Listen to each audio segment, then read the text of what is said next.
Hello everyone, my name is Natalia and this is my YouTube channel Seagull the Explorer.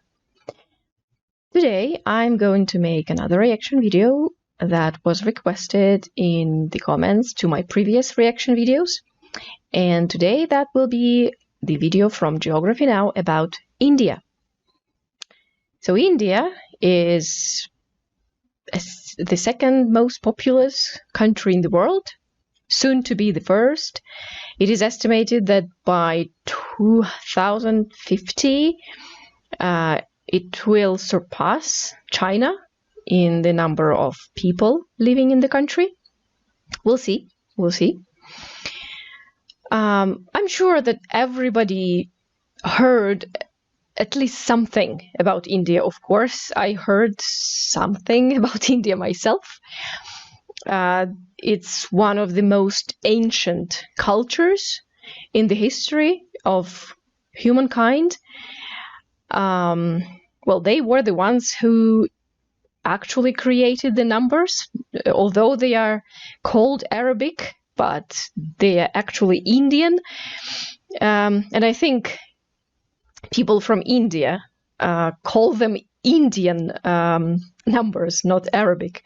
Anyway, yeah, during my childhood, I watched quite a lot of Indian movies because during my childhood, the internet was still not very popular.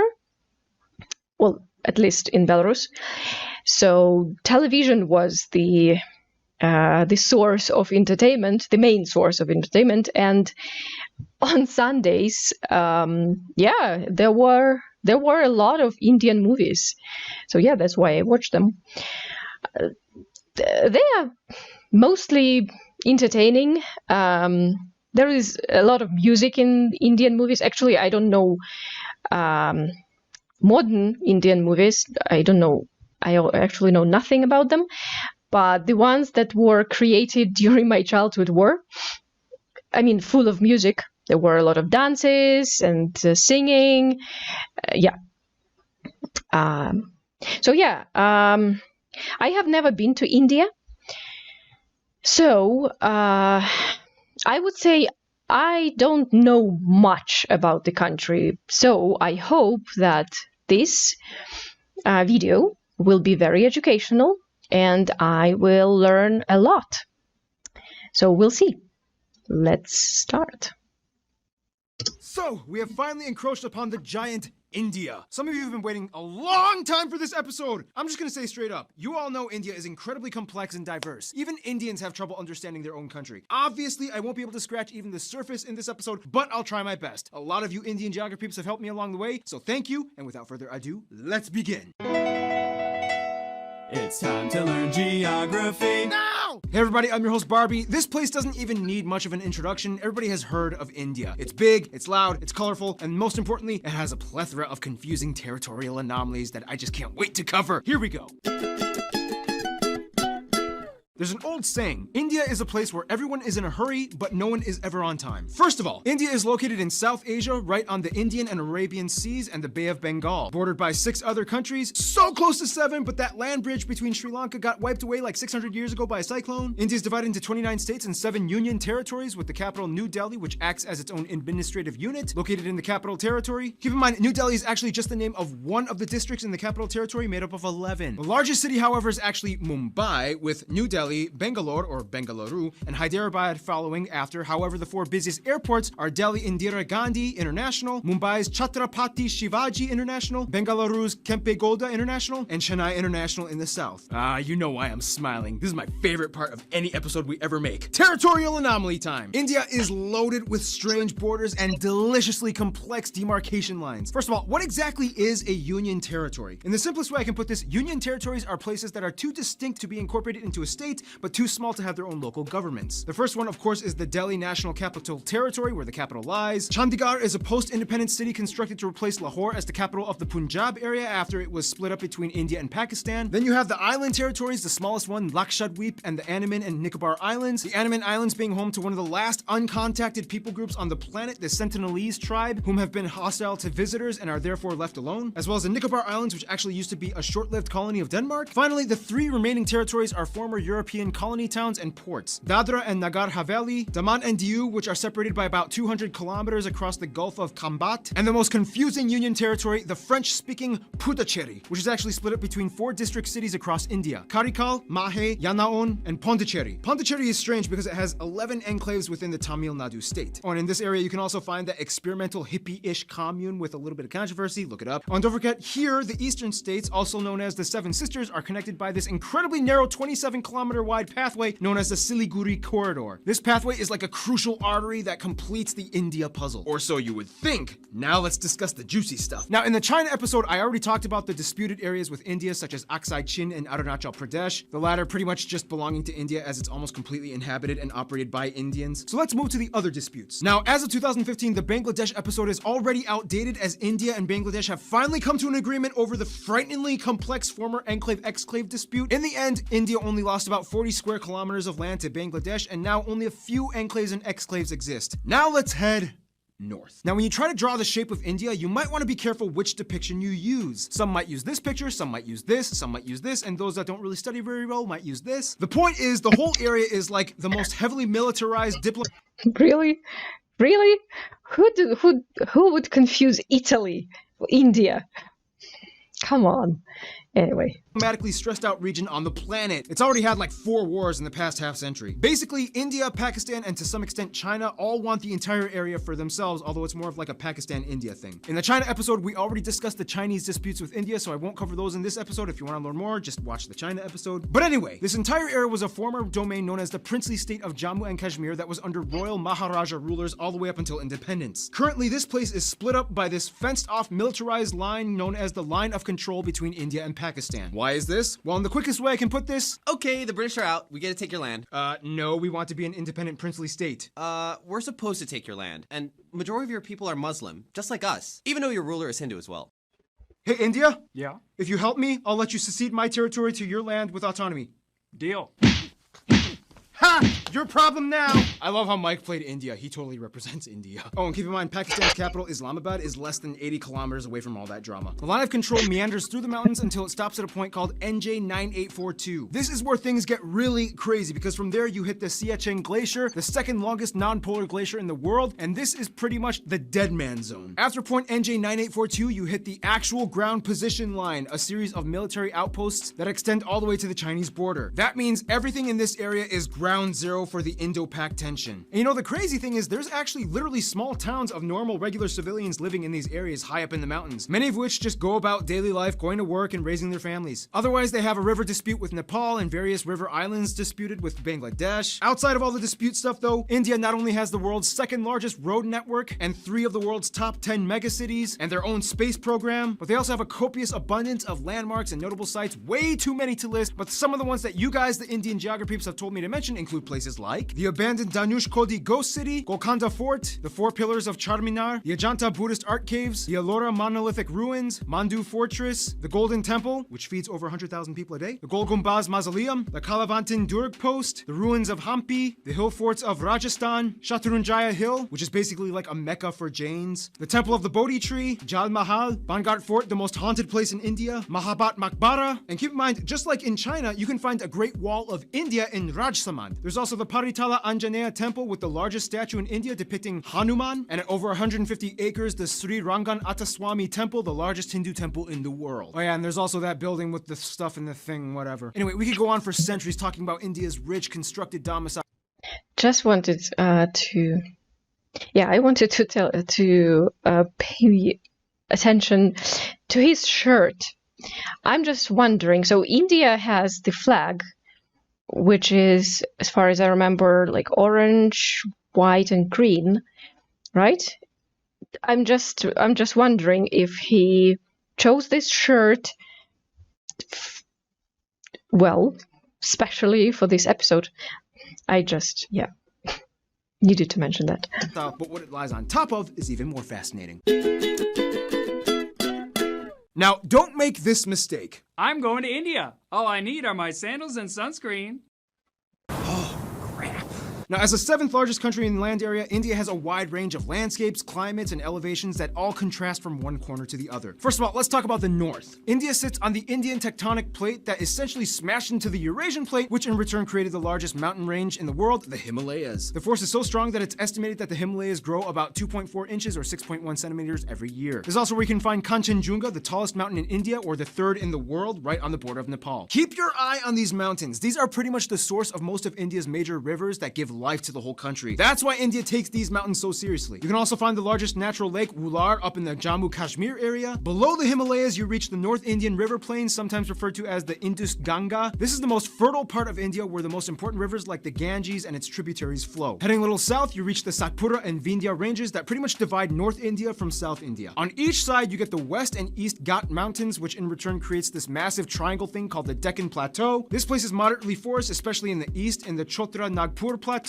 where you get a section of the swampy Sundarbans that they share with Bangladesh. Check out the Bangladesh episode. Head a little west and you get the dry Thar Desert along the border with Pakistan, as well as the Rann of Kutch, known as the Salt Desert. And finally, the only active volcanic area would be the Andaman and Nicobar Islands, with Barren Island having actual conical eruptions and Bharatan having tame mud volcanoes. Now here's the thing, although India has a relatively high population density, they do relatively well with maintaining their ecological footing. In fact, in 2016, they beat a world record by planting, disputably, 50 million trees in one day. They've also agreed to reforest about 12% of their country by 2030. The most heavily forested area being the 7 sister states in East India. Now, one of the factors that contributes to this would be the fact that India has the lowest meat consumption in the world, with the highest population percentage of vegetarians at around 40%, most of whom are lacto-vegetarians that consume milk products. By the way, in India, when buying groceries, this label means vegetarian and this one means not vegetarian. Nonetheless, the remainder of the population does typically eat some kind of animal protein, mostly in the forms of seafood or chicken, but almost never beef or pork unless if you are part of the Muslim or Christian minorities scattered throughout the west and east areas. Now, let's talk about the role of cattle, shall we? India has more cattle and livestock than anywhere else in the world at around 330 million. And it's interesting because since they have prevalent Hindu traditions, the killing of cows is illegal in many of the states except for a few, and each state has varying degrees of punishment for committing intentional cow slaughter. Keyword intentional. Cows accidentally get hit by cars all the time. Once a cow is too old to produce milk, it typically is released into the open to die naturally in the wild, ideally. Nonetheless, male cattle get it much worse as they are deemed as kind of useless. Some places use them as draft animals for labor, some religious sects use them as sacrifices, but otherwise they are typically sold to the underground market for beef or hides. To this day, there are about 6 times as many female cows as male cattle in India, so that means, yeah, something's happening to the males. Nonetheless, India does have the 3rd highest carbon emission rate after China and the US, 4th if you consider the EU. However, emission per capita, they rank pretty low at only about 2 kilotons per person. Contrast that with Qatar at about 40. There are 94 national parks, 501 animal sanctuaries across the country where you can find some of the national animals like the peacock, the Ganges River dolphin, the king cobra, the Indian elephant, and the highest population of Bengal tigers in the world, which are all highly protected. India also has the most irrigated land in the world, which allows them to become the #1 producer of multiple products like millet, bananas, lemons, limes, mangoes, ginger, chickpeas, milk, butter, fennel, jute, and about 75% of the world's spices alone come from India. Speaking of which,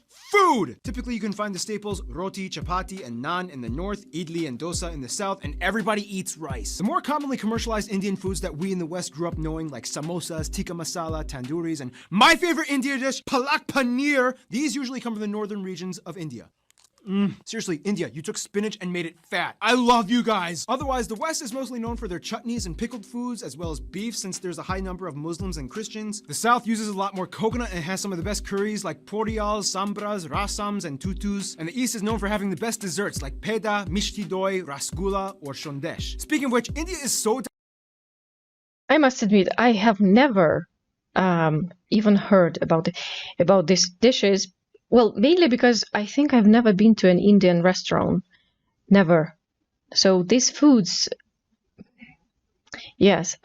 I hope that someday I will just come to India and my stomach will be strong enough to digest those new foods for me. But I would really love to taste them someday. Diverse and complex that sometimes even Indian people need translators when going to different states. It's about to get 10 times more confusing in about 3, 2, 1. Shashti Tharoor once said, "In India, we celebrate the commonality of major differences. We are a land of belonging rather than blood." First of all, India has a population of about 1.3 billion people and is the second most populous country in the world after China, with about 18% of the world's population. About 72% of the country is Indo-Aryan and a quarter are Dravidian, and the majority of the remainder are Mongoloid, Asian, and other people groups. They also use the Indian rupee as their currency. They use the type C, D, and M plug outlets, and they drive on the left side of the road. By the way, technically it's illegal for these banknotes to leave the country, but you guys have sent me a lot of them for fan mail for Fan Friday videos, so I don't want to go to jail. Again. Now keep in mind, those statistics that I just mentioned are incredibly generalized. Of the Indo-Aryan and Dravidian communities, there are about 2,000 different ethno-linguistic people groups in India, with about 645 district indigenous tribes, 52 major ones. So obviously we can't cover them all, but what we do know is that the north is very different from the south. For one, the north mostly speaks in languages that are all related to the Indo-Aryan branch, with languages like Hindi, Bengali, Punjabi, and Gujarati, whereas the south speaks a completely unintelligible Dravidian branch, with languages like Tamil, Telugu, Malayalam, and Kannada. Canada. Otherwise, there's also pockets of Sino-Tibetan and Austroasiatic languages spoken in the far north and east. Wait, so how do they all, like, communicate with each other? Great question! Although India does not have an official language, there are 22 recognized national languages, and of these, 2 Okay, I actually will stop to tell more about languages, but I think he's mistaken, because India has no national language, but there are some official languages. Well, here's when it gets complicated with languages in India. So, according to the Constitution of India, actually, I even before doing this video, before making this video, I, as usual, I did a research on languages, and I even opened the Constitution of India to research the question of the language. So what I found out is that they have one official language, that is Hindi. Here on the map, it's depicted there. And actually, maybe I shouldn't talk about this right now. Maybe he will mention that. So Hindi is official language, and there are 22 kind of official languages. So they are scheduled languages. But maybe I will come back to that question after this segment here. Are the most prevalent, taught in schools, and used by government officials: Hindi and English. And very often these two are like mixed mid-sentence. It's weird. Don't be surprised if you hear someone speaking Hindi and then suddenly finishing off in English. It's like, and I was like, and I was like trying to, like, why are you even trying to do that? I know, right? And the washing machine, I told them, a Bob Saget with a chainsaw. Now, of course, let's discuss the one thing that goes hand in hand with India: Hinduism. About 80% of Okay, so I guess the language segment is over now. That will be the religion. So I need to do that, right? So, languages in India. As I mentioned, this is a complicated topic. So, as was mentioned, as the host here mentioned, and I already mentioned that, so there is one official language in India, that is Hindi. There is no national language in India.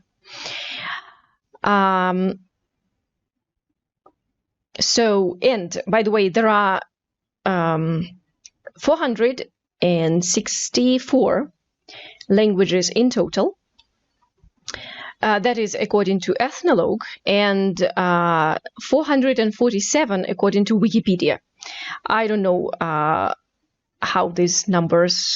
why these numbers are different. Maybe because there are different ways to distinguish between a language and a dialect. And India has the world's fourth. So India holds the fourth place according to the number of languages spoken in the country. Indonesia that I made a video my previous reaction video was about Indonesia, and Indonesia was the second in the number of languages spoken in the country. But coming back to India, So, English, by the way, in the constitution of India, English is not made, or so English has no official status in India. Well, no, it has. It's a little bit complicated. That's the thing. So English is allowed to be used in official purposes, so such as parliamentary proceedings, judiciary, communications between central government and the state government, education can be led. So in schools or universities, English is also used. So Hindi, as I mentioned, is one official language of India, but there are various official languages in India at the state territorial level. So states in India, they can specify their own official language. And in addition to these official languages, the Constitution recognizes 22 regional languages, which the host there mentioned. So these 22 languages, which this is a funny fact, that these 22 languages include Hindi, but they do not include English. And these languages, these 22 languages, are called the scheduled languages. So the scheduled languages are languages, so other than the official languages of a country, that have been assigned a position in the constitution of that country.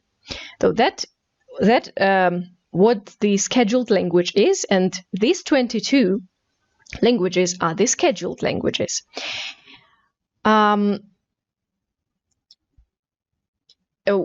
There is a contradiction here, although, right? So it says that a scheduled language is a language that other than the official language, but Hindi is the official language. Anyway, again, the situation with languages in India is complicated, but still. So I usually say how many people, in the reaction videos, I say how many people in the country speak English. So in India, 265 million people speak English.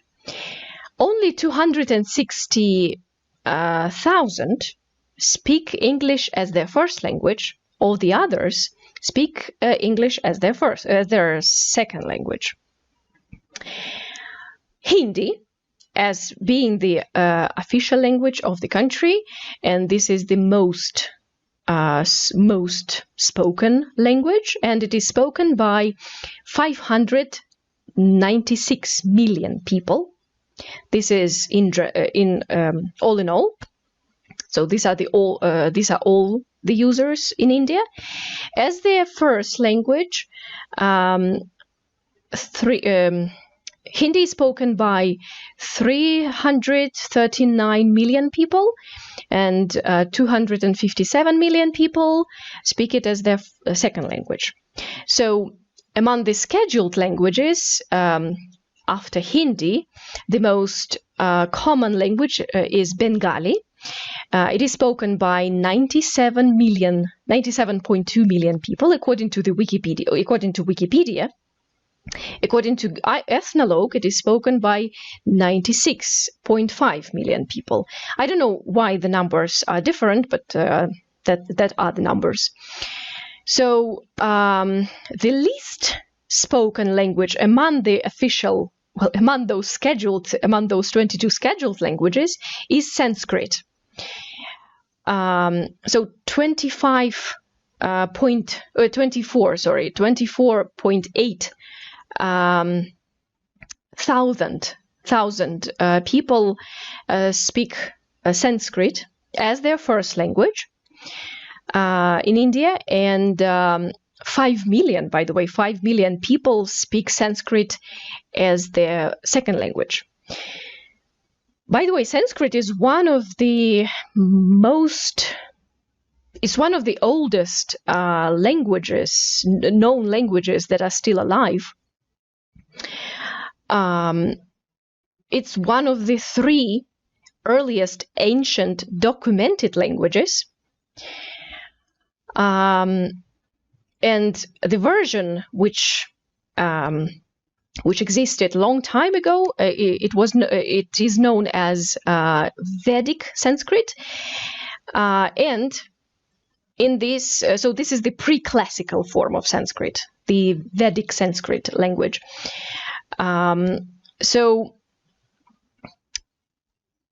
the earliest attested Sanskrit text is Rig Veda, and that it is a Hindu scripture from the mid to late 2nd millennium before the Common Era.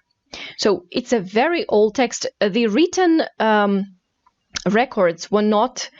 They did not survive. So they were transmitted orally.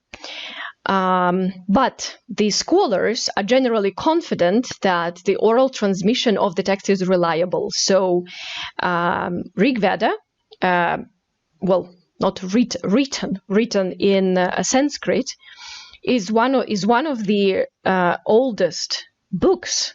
Yeah, this is a pretty cool, right? Yeah, so that was my short introduction to languages in India.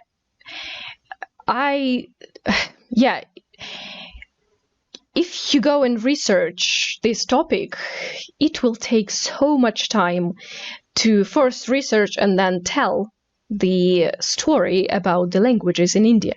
So, yeah, that was about languages. Now let's go back to the video. Yeah, I guess there is a lot to come. All right. India claims to be Hindu, or at least part of the Hindu practicing community. Now, we don't have time to explain everything about the tenets and multi-layered philosophies and practices of Hinduism. If you want to know, just talk to a Hindu person. But basically, one thing you do need to know is that Hindu-driven ideologies pretty much dominate most of life in India, everything from family to business. You will see colorful, mesmerizing shrines, temples, statues, and rituals being performed everywhere, even in public. On the Bharat Mata, the Mother of India, statues are everywhere. She's like the symbol of India. The largest Hindu pilgrimage, the Kumbh Mela, happens every 3 years, rotating between 4 cities, in which the adherents bathe in the Ganges River and enjoy a massive festival with tens of millions of people. Like, seriously, you can practically see it happening from space. Now, a controversial topic in relation to Hinduism would be the caste system, which is basically a belief that people are born into a socioeconomic life that they are destined to serve into. Today, however, the system is more fluid and loose from what it used to be from a long time ago, and thanks to economic reforms, anybody with enough drive can kind of move up the social ladder regardless of birth. Nonetheless, India is home to every major religion in the world, even a few Jews, including the B'nai Menashe, an indigenous group that claimed to be one of the lost tribes of Israel. In fact, Judaism and Christianity actually had a head start in India way before it even kicked off in Europe. As tradition holds, Cochin, or Malabar Jews, migrated around 1000 BC to trade during the times of King Solomon, and in 53 AD, Thomas the Apostle of Jesus arrived in what is now the state of Kerala to establish the first church in India. Today, most Christians are found in the southwest and far east Seven Sisters regions. India also holds the highest population of Sikhs, Jains, and Zoroastrians, mostly found in the north, and the second largest Muslim population in the world after Indonesia. Most Muslims are populated around the northwest areas by Pakistan or in the east by Bangladesh. Oh, and don't forget the Buddhists. In fact, Buddhism actually started in India. Today, the Dalai Lama even takes refuge in Tezpur in the state of Assam. Oh, that was a lot of information. Okay, so by now you can probably get a grasp of how incredibly mixed and diverse. Sorry. Yeah. Look at the flag. Look at his shirt. I'm sorry, I just, again, had to mention that. India's population is, but what exactly holds the country together? Well, for one, you kind of have to understand Indian history, which will take way too long to explain, but in the quickest way I can put it, Indus Valley, Maurya and Gupta empires, southern empires, Golden Age, Middle Kingdoms, a ton of new religions come flocking in, the north fell to the Delhi Sultanate, the south became the Vijayanagara Empire, the Mughal Empire starts, British East India Company, direct British rule, nationalist movements, independence, republic, economic liberalization in 1991, and here we are today. Yeah, just I know at least one date from the Indian history. That's the when they became independent from Britain. So that was in 1947, as far as I know. Yeah. Essentially, India used to be made up of around 500 smaller royal princely states, and when the British came in, they kind of exploited them to manage such a huge population. Although India is a democratic federal republic and the largest democracy in the world, the old royal families still exist today, and although they have no political power, they hold high positions of influence in their communities across India. So today, technically, you could meet someone that would be considered an Indian prince or princess. Nonetheless, the biggest thing that really united Indians in the past 2 centuries would probably be their hatred of British rule. It was kind of like, Well, this is not cool. yep. What do you say you and I work together and end this thing? Essentially, one good thing you could say that came out of imperialism was that it kind of stopped all the internal squabbling and unified the groups towards one common goal: to get rid of imperialism. Today, Indians are just proud to be Indian. I mean, a Tamil soccer player can get cheered on by a Rajasthani, a Punjabi pop star can sell out tickets in Orissa. Speaking of which, all Indians love movies and music. India has the second largest film industry in terms of volume, pumping out nearly 2,000 films per year. Surprisingly, Nigeria pumps out more. However, the box office Second largest. Oh wow, that's a fun fact. Nigeria. I haven't even heard about Nigerian films. I need to maybe go look them up, because yeah, I know about the film industry in India, and I even heard about this number, like 2,000 per year, which is a lot, and it somehow is the second largest. Oh wow. revenues gross out at only about $2 billion annually compared to Hollywood at over $10 billion, but still, it's impressive. And keep in mind, Of course. it's not just Bollywood, but it's also Tollywood, Gollywood, Collywood, Pollywood, and so on. And I think I watched an interview with an Indian actress, and she said that they actually don't really like that their film industry is called Bollywood. I don't know if it's a thing that Indians do not like their film industry to call it like that. Maybe it was just her opinion, but she sounded like people don't like it to be called like that. There's like 20 different woods in India. Oh, and like every movie in India, Oh, there's yeah. at least one scene where everybody breaks out in song, and there's almost always a happy ending. Unfortunately, mainstream media has also put an aesthetic strain on many of the people, as it's almost become an obsession to be light or fair-skinned, causing people to go so far as to In buy India. skin bleaching products. Some Oh. other controversies include things like illiteracy being an issue in many parts of the country, especially in the rural areas. But I mean, come on, when your country has literally hundreds of different writing systems, go figure. I mean, give them a break. Also, many of you guys, the Indian geography. And also, look how beautiful these scripts are. They are just they are so cute. I'm sorry if it's, I don't want to sound offensive, but it's very, very beautiful. They are so artistic. Okay. Have asked me to bring awareness to the fact that India does unfortunately have some of the highest rates of human trafficking and child slavery. The government is trying to crack down and culture is slowly being reformed, but for now, it's a sad reality that still does exist. Hey, here at GN, we talk about the good and the bad. I'm just saying. Otherwise, sports do definitely tie everyone together as well, especially cricket, the national sport, even though they also used to do really well in field hockey. India also has a lot of their own indigenous sports like Dopkel in Assam, bull racing in Kerala, Insuknar, rod pushing in Mizoram, and Malakamba, the strange pole yoga gymnastics thing in the south. Otherwise, some notable people from India or of Indian descent might include people like Siddhartha Gautama or the Buddha, Mahavir, Ashoka the Great, Prithviraj Chauhan, Aurangzeb, Shivaji of the Maratha Empire, Mohandas or Mahatma Gandhi, Indira Gandhi, Subhash Chandra Bose, Jawaharlal Nehru, Rabindranath Tagore, C.V. Raman, Satyendra Nath Bose, Bhagat Singh, Dr. APJ Abdul Kalam, Shah Rukh Khan, Amitabh Bachchan, Amir Khan, Salman Khan, Priyana Chopra, Ben Kingsley, Sundar Pichai, Satya Narayana Nadella, A.R. Rahman, Sachin Tendulkar, and Mahendra Singh Dhoni. There's also literally millions of other famous people I missed out on. If you want to mention them, please, there's a comment section below. Use it. In the meantime, we gotta finish this info marathon, shall we?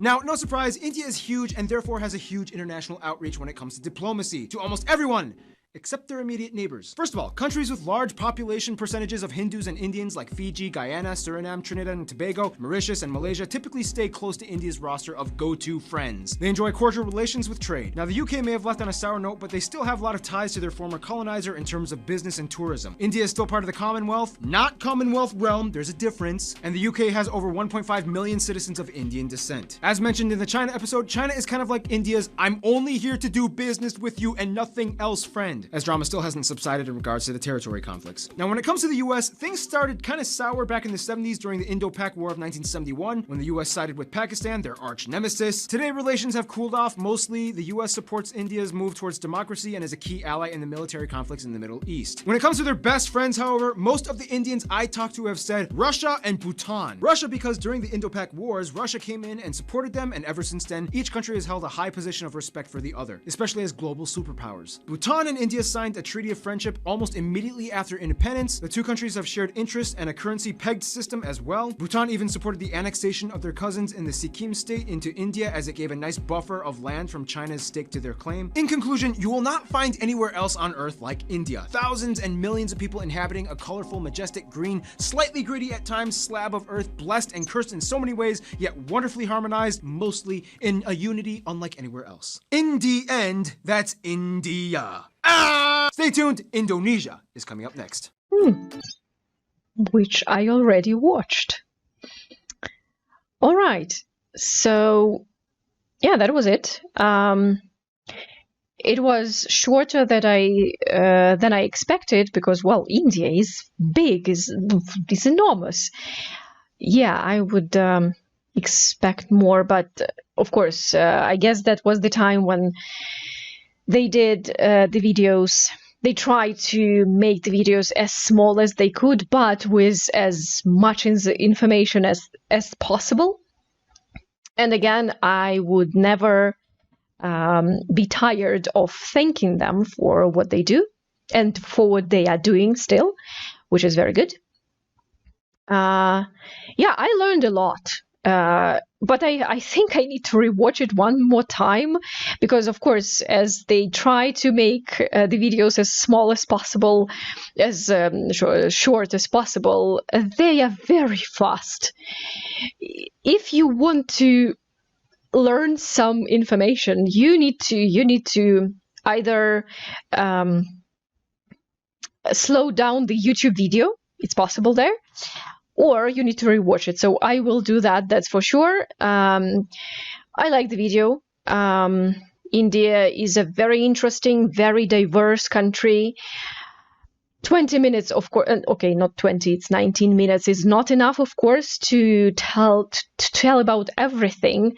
I think 19 minutes is maybe, in this 19 minutes, you can maybe talk about one state, maybe. History of India is enormous, but, well, this is geography now, this is not history.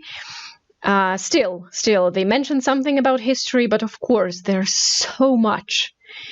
Anyway, yeah, as I mentioned, I learned a lot, a good video. I don't know what to add because I don't know much. Oh, maybe in physical geography they didn't mention that, and I actually am not sure if it's true or not. But I've heard that in India, 6 seasons are recognized. So apart from summer, autumn, winter, and spring, they also recognize pre-winter. And also the season of monsoon. I'm not actually sure about the pronunciation about this. Sorry. I don't know if it's true. If you know about this, please let me know in the comments if it is true. Also, if I pronounce something incorrectly or said something incorrect, I'm sorry. So yeah, that's it from me. And thank you for watching, and see you guys soon in the next reaction video. Bye.